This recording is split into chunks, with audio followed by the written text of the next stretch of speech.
domingos por la mañana en el libro o la carta de Pablo a los Colosenses, ¿sí?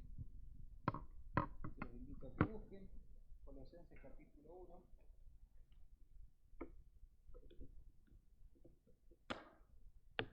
Bueno, vamos a leer desde el versículo, vamos a leer desde el 12 hasta el 14. Bueno, creo que hay un dicho que dicen que los años no vienen solos, ¿sí? Bueno, acá está la evidencia, ¿sí? Bueno, vamos a leer Colosenses 1 del 12 al 14 y después otros pasajes. Dice el 12, Colosenses 1, 12: con gozo dando gracias al Padre que nos hizo aptos para participar de la herencia de los santos en luz. 13, el cual nos ha librado de la potestad de las tinieblas y trasladado al reino de su amado Hijo. 14, en quien tenemos redención por su sangre, el perdón de pecados. Y ahora vamos a saltar al 20. Sí.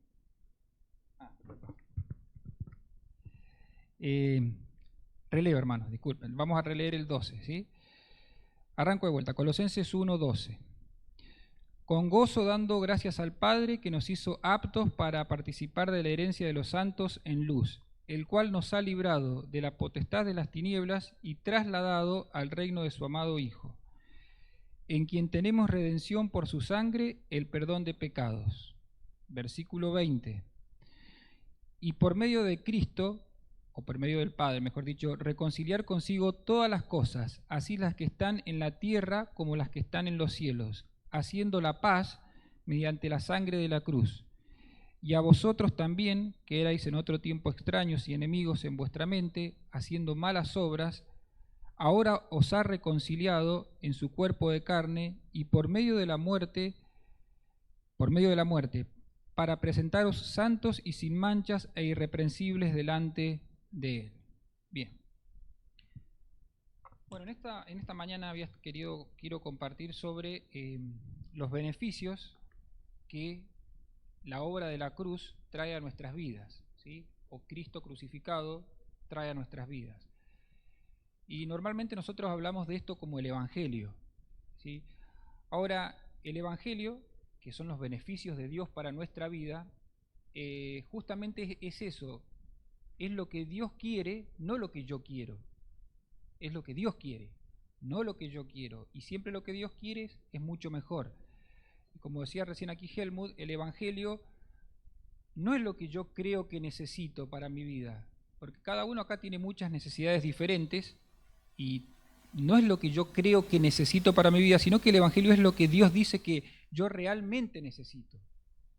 Entonces, una vez que el Señor viene a nuestras vidas, Él nos colma de sus bendiciones, que son las que vamos a ver en esta mañana, y bueno, obviamente después de eso uno puede tener una actitud, una capacidad para poder vivir en los caminos del Señor recién cuando ha recibido esas bendiciones. Bueno, vamos entonces a meditar en estos pasajes que hemos leído en esta mañana. Fíjense que en el versículo 12, Pablo dice, 1:12, con gozo dando gracias al Padre que nos hizo aptos. Y lo primero que quiero que veamos es esta palabrita, ser aptos. Ser aptos es cuando alguien es capaz, es calificado o está completo o está en condiciones. Es una persona apta para hacer tal actividad, ¿sí? O para hacer tal cosa. Esa es ser apto. Y cuando leemos este texto, dice claramente de que Dios nos hizo aptos. Ahora, qué linda que es esta palabra y qué importante que es, porque implica de que cuando una persona va a Dios o se encuentra con Dios o ha creído, Dios hace algo en la persona. Dios lo hace apto. Es decir, no existe en la Escritura o en el Evangelio que una persona se acerque a una iglesia o crea en Cristo y siga tal cual está. No existe eso, que Dios lo deje tal cual está. Siempre el Señor hace algo en la persona. Y esto es muy importante porque supónganse que una persona va a pedir trabajo a un lugar y el dueño le dice, bueno, este va a ser tu trabajo, pero antes vos tenés que tener esta capacidad, tenés que tener estos conocimientos, tenés que tener estas condiciones. Y le dice a la persona, no, no tengo nada de eso. Y supóngase que el jefe le dice, o aquel dueño dice, bueno, no te hagas problema, vos pasá igual, yo te voy a dejar trabajar así como estás. Bueno, eso es justamente lo que Dios no hace. El Señor, cuando nos admite a su presencia, cuando nos admite a caminar con Él, primeramente nos hace aptos, es decir, nos pone en las condiciones necesarias para que realmente podamos estar en sus caminos. Eso es ser hecho aptos, es ser hecho completos, es estar en condiciones. Algo que nosotros no podemos hacer por nuestra propia cuenta. No es algo que hacemos nosotros. Acá no hay intervención, cero intervención nuestra. Por eso dice el texto que Dios nos hace aptos. Ya vamos a ver esa aptitud, ¿no? Pero quiero que entendamos que acá no hay intervención humana. Acá está la intervención de Dios haciendo a una persona apta para que realmente pueda caminar junto a Él y estar en la presencia de los cielos por siempre, ¿sí? Dice el texto, aptos, Dios nos hace aptos para participar de la herencia de los santos en luz. ¿Qué es esto? La herencia de los santos en luz. Bueno, significa principalmente de que en algún momento el cristiano va a estar en los cielos, con los santos, con el resto de los santos, gozando por la eternidad, algo que veíamos, se mencionaba hoy en la mañana, en la cena. En algún momento vamos a estar con los santos, en esa herencia que son los cielos, gozando por la eternidad. Ahora, el texto dice de que Dios ya nos ha hecho aptos para tal circunstancia. Ya. El que ha creído en Cristo ya es apto para eso. Por eso acá está bueno que refresquemos esto y que lo entendamos bien. Es cierto que en el camino cristiano uno va progresando, uno va conformándose más a Cristo, es cierto que uno va, pero eso no es que nos va capacitando más para el cielo. Desde que una persona creyó en el Señor Jesucristo, que puso su fe y la obra de Cristo ha sido aplicada a esa persona, desde ese momento esa persona, lo que está diciendo el texto es que ya es apta, Dios ya ha hecho un trabajo en su corazón, lo ha hecho apto para estar en el reino de los cielos. Ya, en ese momento. Y el mejor ejemplo que tenemos, ¿quién es? Alguien que creyó y murió a las poquitas horas y el Señor le dijo, hoy estarás conmigo en el reino de los cielos. El ladrón de la cruz, ¿tuvo tiempo de hacer algo? ¿Tuvo tiempo de hacer buenas obras? ¿Tuvo tiempo de mostrar amor a los hermanos? Todas esas cosas son buenas, pero a lo que quiero llevarlos es que la Biblia nos enseña claramente de que cuando una persona cree de corazón en la obra de Cristo, en ese preciso momento Dios lo capacita completamente para ya ser un habitante, un ciudadano del cielo cuando le toque partir. Por eso dice el texto tan lindo, aptos para participar de la herencia de los santos. Qué lindo, qué hermoso. Por eso Pablo empieza el versículo diciendo con gozo, con alegría, sabiendo de lo que Dios ya ha hecho en nuestra vida. Dice el versículo 13, seguimos meditando en este pasaje, el cual nos ha librado de la potestad de las tinieblas y trasladado al reino de su amado Hijo. Acá Pablo sigue profundizando en lo que Dios ha hecho. Pero acá toca un tema muy importante. Acá dice en qué condición estaba la persona antes de conocer a Cristo. Dice que estaba, por el texto que estamos leyendo, bajo la potestad de las tinieblas. ¿A qué le suena potestad? ¿Qué es potestad? ¿Ah? Poder, gobierno, autoridad. Potestad es eso, viene de palabra de poder. Y este texto dice que los seres humanos están bajo la potestad de las tinieblas.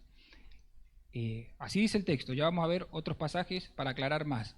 Pero esta verdad solo se revela en las Escrituras, de que el hombre espiritualmente está bajo el poder de las tinieblas. Repito, esta verdad tan importante solo está revelada en este libro, de que el hombre por su naturaleza, en su espíritu, en su alma, está bajo la potestad de las tinieblas. Lo revela la Escritura, nosotros lo creemos y lo revela la Escritura. Ahora, ¿qué significa eso de que el hombre está bajo el poder de las tinieblas? Bueno, se aclara un poco más en Hechos 26:18.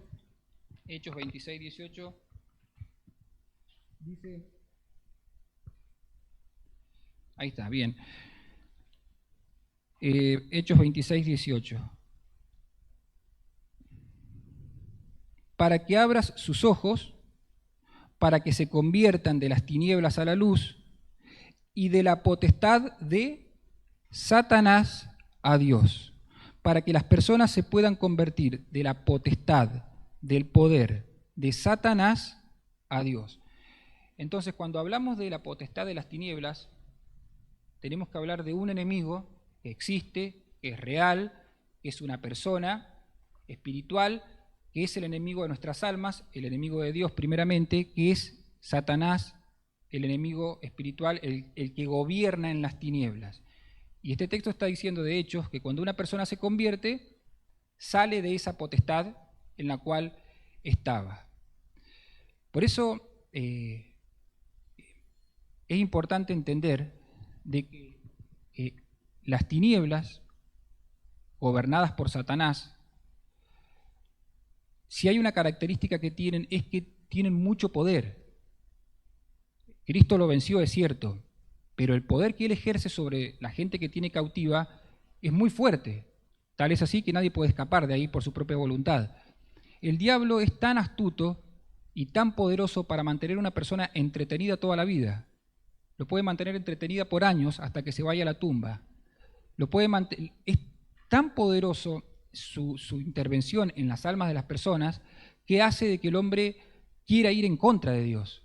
No quiera ir nunca a favor de Dios hasta que Dios haga algo en esa persona. Por eso siempre se habla de la potestad de las tinieblas, del poder de las tinieblas. Eso no tenemos que olvidar de que el enemigo tiene poder, los mantiene de una forma tan entretenida, tan distraídas, enfocadas en su propia vida, que hace de que se mantengan siempre lejos de la búsqueda de Dios, la potestad de las tinieblas. Ahora, me encanta el texto porque lo que dice el texto es que Dios nos ha trasladado, me encanta esa palabra, trasladado de la potestad de las tinieblas al reino de Cristo. ¿Y saben por qué se usa esa palabra trasladado? Porque está pensando, Pablo probablemente esté pensando en el Antiguo Testamento, cuando una nación llegaba con poder, tomaba cautiva a esa nación y lo trasladaba. Pero en este caso, ¿cómo era? ¿De la libertad a dónde? A la esclavitud. Esa era la palabra, eran trasladados de la libertad a la esclavitud. Pero en este caso es al revés. Cuando una persona conoce a Cristo, conoce el Evangelio, Dios hace algo, lo traslada de las tinieblas, lo traslada, es la palabra que se usa, al reino de la luz. Ahora, ¿por qué me gusta tanto la palabra trasladar? Porque quien ha sido trasladado no puede estar en dos lugares a la vez. Quien realmente ha salido de un lugar no puede estar tanto en las tinieblas como en la luz. La persona que ha recibido a Cristo o tiene a Cristo como su Señor, o como dijo el Señor Jesucristo, todavía ustedes son hijos de vuestro padre, el diablo. Quien ha sido trasladado, quien realmente ha sido sacado de la esclavitud, de la ceguera, está, como dice este texto, en el reino de Cristo y realmente puede estar en la luz del Señor. Qué importante entonces es poder ver lo que el Señor hace en nuestras vidas en el momento que creemos en Él. Nos ha trasladado al reino de su amado Hijo. Y otra cosa que también es importante destacar es de que aquí se habla de tinieblas por un lado y obviamente el otro lado es la luz de Cristo o el reino de Cristo. Ambos lugares son bien diferentes, ¿sí? Entonces, el cual nos ha librado de la potestad de las tinieblas y trasladado al reino de su amado Hijo. Y dice el verso 14, ¿cómo es hecho posible esto? Porque claro, ¿cómo es que somos hechos aptos? ¿Hice algo yo? No, no hice nada. Pero ¿cómo es que Dios me ha hecho apto? ¿Cómo es que Dios me ha librado de la potestad de las tinieblas? ¿Cómo es que todo eso en el ámbito espiritual, que es tan importante, cómo es que ha sido hecho? ¿Cómo es que se ha logrado? Bueno, el texto 14 lo aclara bien. en quien, ahí está hablando de la persona del Señor Jesucristo, en quien tenemos redención por su sangre, el perdón de pecados. Bueno, ahí aparece una de las palabras más hermosas del Evangelio, que es la palabra redención. Anoche estábamos hablando con los adolescentes y les trataba de explicar de que hay palabras en la Biblia que son muy importantes y que no se usan casi nunca. Pero son muy importantes, son extremadamente importantes. Por más que no las usemos en el lenguaje cotidiano, que parezcan difíciles, rebuscadas, pero son el fundamento. Por ejemplo, la palabra expiación no la usamos nunca, propiciación tampoco, redención no, pero son el fundamento de la salvación. Por más que no sean palabras que se usen, por eso el cristiano tiene que tratar de entender, profundizar en estas palabras para entender qué significan verdaderamente. Y una de estas palabras tan hermosas es la palabra redención, que traducida a nuestro, o interpretada a lo que nosotros entendemos, el original es ser liberados de un lugar de esclavitud, ser sacados de ese lugar de esclavitud, pagando un precio para ser llevados a otros. Eso es la palabra redimir, comprado a un precio para ser liberado y ser llevado a otro lugar. Pero acá se aclara cómo ha sido eso. Dice que esa libertad, esa redención de nuestra alma ha sido por precio de sangre. Redención por su sangre. Y acá de vuelta caemos en otra palabra que la Biblia la cita aisladamente como por redención por su sangre. Dice, bueno, pero ¿cómo por redención por su sangre? Obviamente está haciendo referencia a la muerte del Señor Jesucristo en la cruz. Está poniendo como fundamento la muerte de Cristo. Está diciendo este texto de que aquella persona que estaba en tinieblas, que no era apta para estar en la presencia de Dios, que estaba lejos de Dios, por medio de la muerte de Cristo, allí en la cruz, ha sido liberada, ha sido hecha apta para que pueda estar por siempre en la presencia de Cristo. Por eso es tan importante, siempre como se hace en la iglesia, gracias al Señor, predicar de la cruz, seguir predicando del Evangelio, predicar de que estábamos perdidos y que solamente por medio de la cruz de Cristo obtenemos salvación, liberación de la condenación de nuestros pecados, de la ira de Dios, como vamos a ver enseguida, ¿sí? Así que ojalá que el Señor con estos textos que hemos leído nos ayude a entender la posición de privilegio que tenemos y lo que Dios ya ha hecho en nuestra vida. ¿Por qué remarco esto? Porque a veces los cristianos pensamos de que, ¿qué tengo que hacer? Tráiganme algo para servir, tráiganme que yo ya quiero trabajar. Está bien, no está mal querer trabajar para el Señor, es importante trabajar para el Señor, pero creo que a veces es mejor entender qué ha hecho el Señor conmigo. Porque puede que en la iglesia haya muchas personas trabajando y no tengan idea de lo que Cristo ha hecho por ellos, o ni siquiera Cristo ha hecho ya algo por ellos todavía. Porque simplemente son personas activas, pero que no han entendido lo que ya el Señor ha hecho en sus vidas. Por eso el texto dice, Pablo, en la mayoría de sus cartas, Efesios, Colosenses, en esas dos primeras, y Romanos también, se toma un tiempo de hablar de las bendiciones de Cristo y lo que Cristo ha hecho por nosotros, y una vez que ha hablado y ha dejado firme eso, dice, bueno, ahora pasemos a la parte práctica.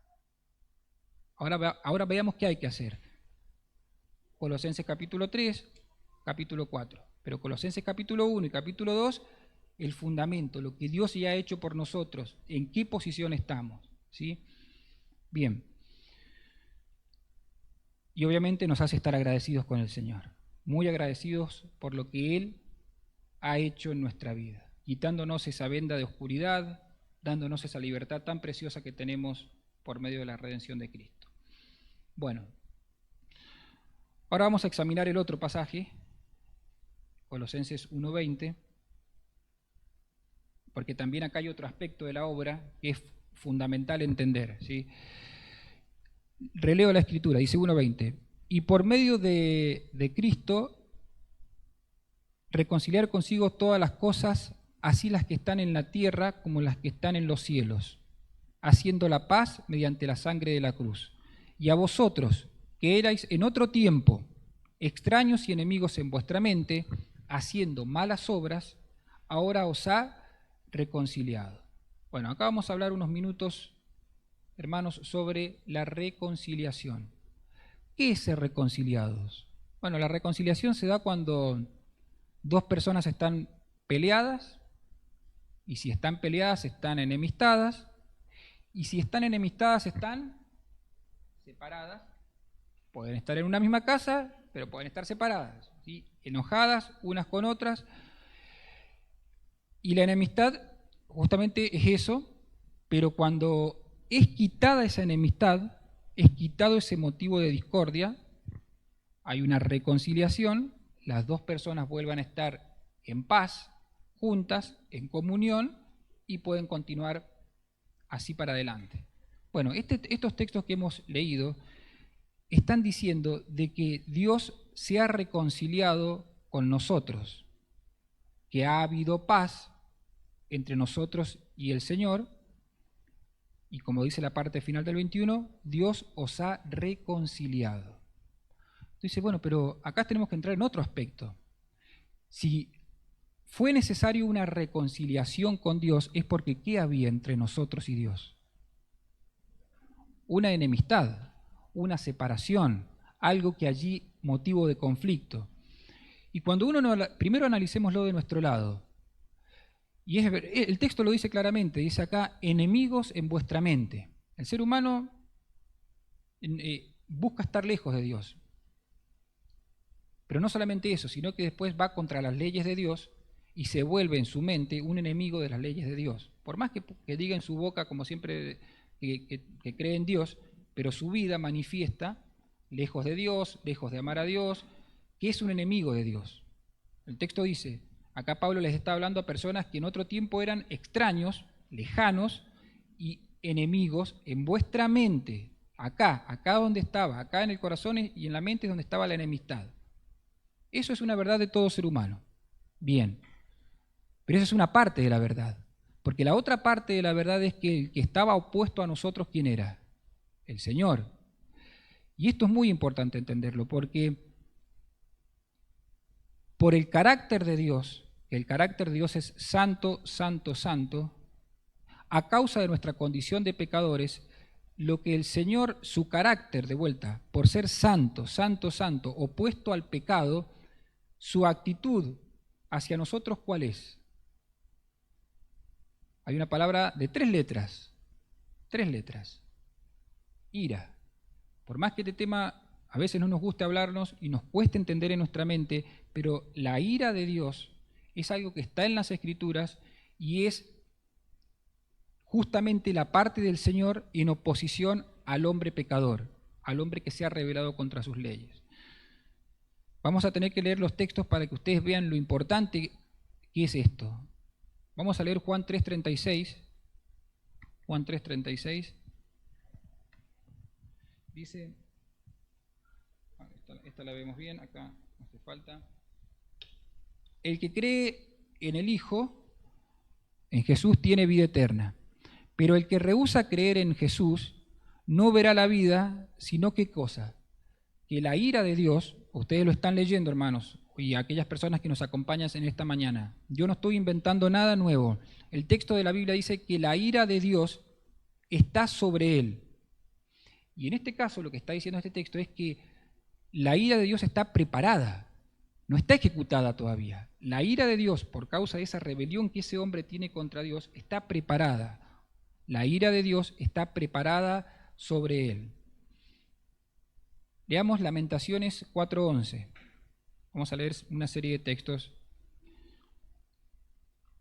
¿Se acuerdan que les dije que la ira de Dios está preparada?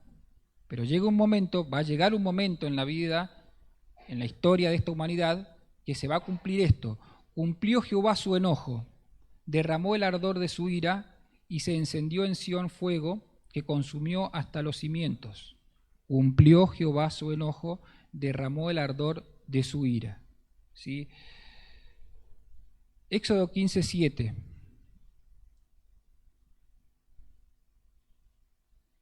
Dice, y con la grandeza de tu poder has derribado a los que se levantaron contra ti.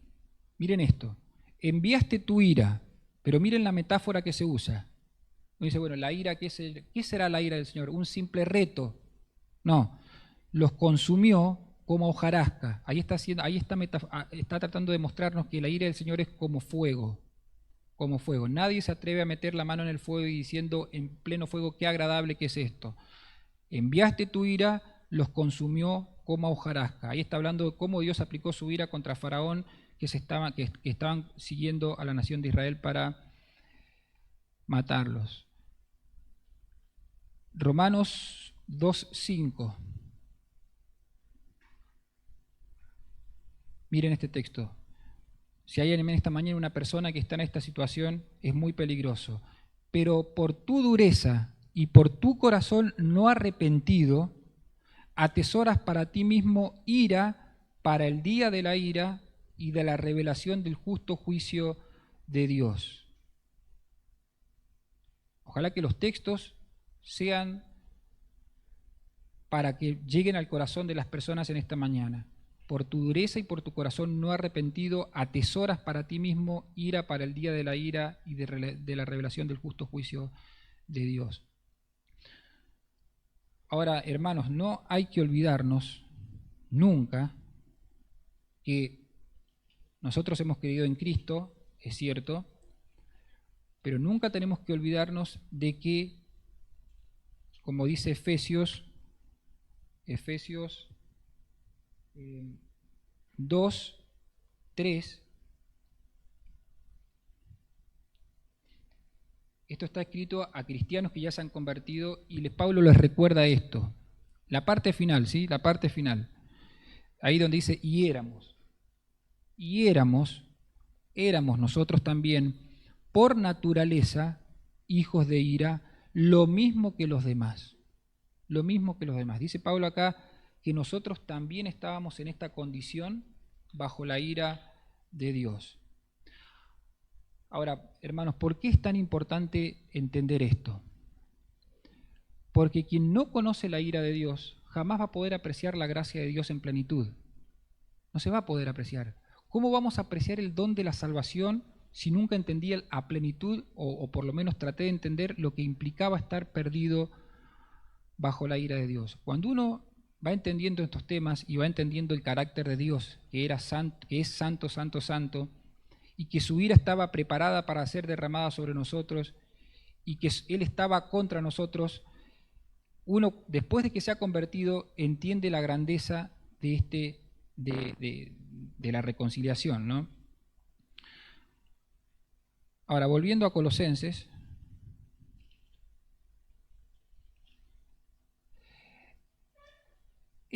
Colosenses 1:20, fíjense que dice, y por medio de él reconciliar consigo todas las cosas, así las que están en la tierra como las que están en los cielos, haciendo la paz. ¿Cómo se hizo la paz? Mediante la sangre de la cruz. Nuevamente, ¿a dónde volvemos? A la cruz. Recién a dónde estábamos, por la sangre de Cristo. Ahora la reconciliación, ¿cómo es posible? Por la muerte de Cristo.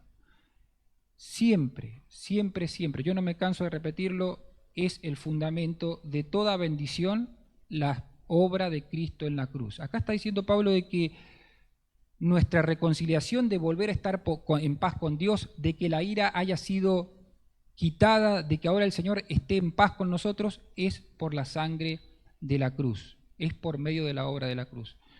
No tenemos tiempo porque el tiempo se ha ido y se van a cansar de leer mucho los textos, pero en Levítico, un libro muy importante, el tema central de Levítico, o una de las actividades centrales que se menciona en el libro de Levítico, son sacrificios, tanto de los sacerdotes, del pueblo, etc. Y los sacrificios tenían un objetivo muy particular: reconciliar. Podríamos leer un montón de textos que hablaban de reconciliar. El sacrificio, que era un animalito, en ese caso, no era una persona, que se llevaba ante la persona, ante el sacerdote lo mataba, se derramaba la sangre, todo ese ritual del sacrificio y de la sangre derramada era para reconciliar al pecador con el Dios Santo. Bueno, era un tipo, una sombra, porque Dios ya estaba miles de años antes tratando de mostrar de que vendría el sacrificio perfecto que haría la reconciliación perfecta de cualquier pecador con el Dios Santo. Pero quiero leerles dos textos, y los voy a usar a modo de predicación para ya ir terminando. Uno es Levíticos 10:17. Levítico 10:17. Acá hay una pregunta, dice, ¿por qué no comisteis la expiación o el sacrificio en lugar santo? Pues es muy santa y la dio él a vosotros para llevar la iniquidad de la congregación, para que sean reconciliados delante de Jehová. ¿Qué había pasado? Habían personas que no habían tomado en serio el sacrificio de Cristo, el sacrificio del Antiguo Testamento, no de Cristo en este caso. Entonces acá viene y se les pregunta a estas personas, che, pero ¿por qué ustedes no tomaron en serio el tema de la expiación y no comieron la carne del sacrificio? Es muy santo y Dios lo ha dado para reconciliarlo. Y me gusta esa pregunta, ¿por qué? Y de vuelta ahora les pregunto a las personas que están en esta mañana y no han creído, ¿por qué todavía no han creído en el sacrificio de Cristo si es el único medio de reconciliación que hay para con Dios? ¿Por qué no han aceptado a Cristo? ¿Por qué no han puesto su fe en Cristo Jesús? Es el único medio de reconciliación. Y lo repito, es el único medio de reconciliación para con Dios. Porque una persona en esta mañana puede estar pensando de que tiene una vida excelente, muy buena, y porque por causa de esa vida que está llevando va a estar en paz con Dios. No es así. Lo único que nos hace estar en paz con Dios es cuando creemos en lo que Cristo ha hecho muriendo en la cruz por nosotros. Y ahora vamos a Levíticos 23, ya vamos terminando. 23, 28.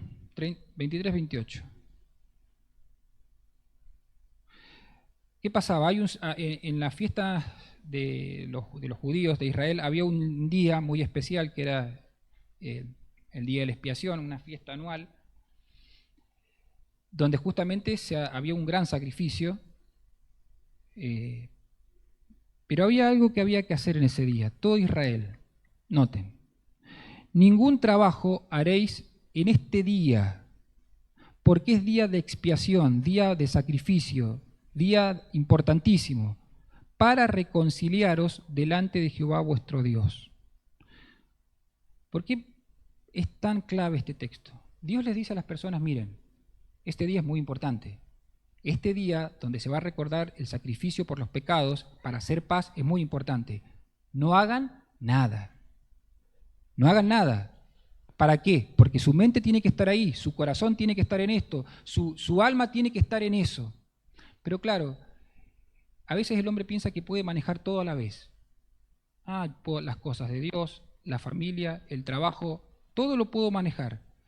Y en ese día era tan especial que el Señor le decía a la nación, miren, este día es tan importante que yo les pido, es una obligación, dejen todo de lado y enfóquense en este día en el pensamiento del sacrificio. Bueno, si una persona en esta mañana quiere hallar la salvación de su alma, tiene que dejar de lado el tema de la familia, aún sus problemas de salud. Yo sé que los problemas de salud son complicados, el trabajo, y tiene que enfocarse con su alma y con su corazón en lo que Cristo hizo por ella o por vos. ¿Es un ratito? No. Te va a tomar capaz que tiempo, porque tenés que pensar en esto, tenés que pensar en esto, tenés que pensar en esto hasta que el Señor te salve. Hasta que realmente vos pongas la fe en Cristo y digas, Señor, sálvame. Pero de vuelta, se requiere que nuestra alma esté en esto. No podemos nosotros somos de fraccionar los tiempos para todos, tiempo para esto, tiempo domingo a la mañana, iglesia y así. Esto no puede ser así. Capaz que el mensaje terminó, va a terminar seguramente y vos todavía no te has convertido a Cristo. Bueno, llega a tu casa y vas a almorzar, todo lo que uno hace normalmente, pero después, cuando tengas tiempo, seguir reflexionando en esto. Pensá en lo que Cristo hizo por vos y pensá de que la única forma que tenés para reconciliarte con Dios es cuando hayas puesto tu fe en Cristo Jesús y lo hayas aceptado en tu vida. No hay otra forma, no hay otra alternativa. Podés empezar a venir a las reuniones y eso no te va a dar garantía de nada. Podés ser asistente por años y eso no es garantía de nada. Tu única garantía de salvación es cuando hayas puesto la fe en Cristo Jesús y hayas entendido de que sos una nueva persona.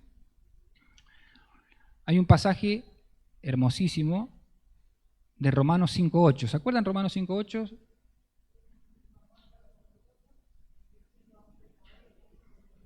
Ese texto habla del amor de Dios. ¿Y qué dice el siguiente? ¿Qué dice Romanos 5.9? Pongámoslo. Ahí se habla del amor de Dios. Qué bello el amor del Señor, es verdad. Pero ¿qué dice Romanos 5.9? ¿Mari?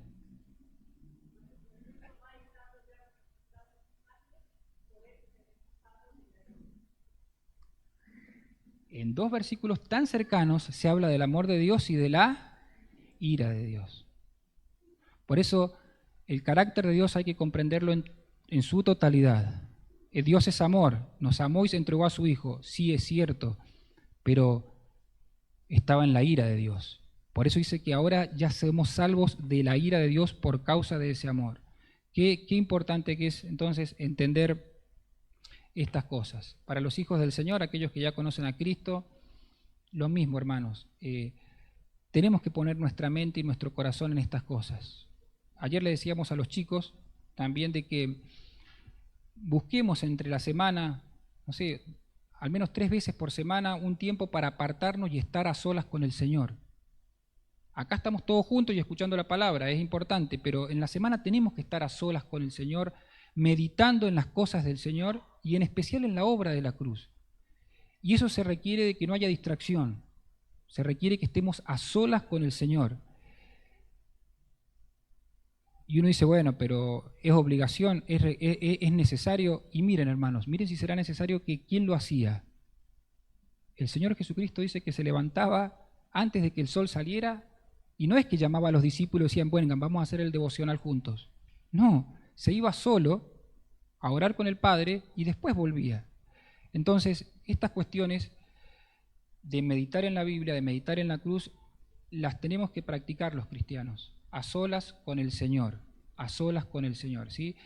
Y más si hay en esta mañana una persona que no tiene a Cristo, a solas con el Señor tiene que arreglar sus cuentas. Así que ojalá que el Señor le abra el entendimiento. Amén.